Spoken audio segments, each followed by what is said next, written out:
আপনি যদি দোষ খুঁজতে শুরু করেন, দোষ ছাড়া পৃথিবীতে মানুষ নাই, ঠিক কিনা?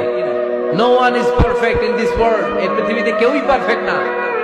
আপনি যে আপনার স্ত্রীর দোষ খোঁজেন, আপনারও দোষ আছে না নাই?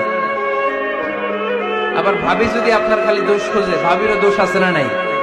না, এজন্য দোষ খুঁজবেন না, স্যাক্রিফাইস করেন, একটু মানিয়ে নিন। দাম্পত্য জীবনটা এরকমই, একটু ছাড় দিতে হয়, একটু মানিয়ে নিতে হয়। দাম্পত্য জীবনে কখনো মন খারাপ, কখনো মন ভালো, কখনো রোদ, কখনো বৃষ্টি, এই নিয়েই দাম্পত্য জীবন, ঠিক কিনা?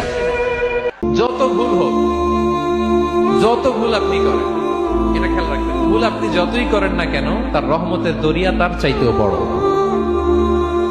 তার ক্ষমার মহাসাগর তার চাইতেও বিস্তৃত, যত ভুল আপনি করেন না কেন। যে ব্যক্তি আল্লাহকে স্মরণ করে আর করে না, তাদের পার্থক্য হচ্ছে জীবিত আর মৃতের মতো। যে আল্লাহকে স্মরণ করে তার হৃদয়টা জীবিত, আর যে ব্যক্তি আল্লাহকে স্মরণ করে না, অ্যাপারেন্টলি তাকে জীবিত মনে হলেও আল্লাহ বলে তার হৃদয়টা মৃত।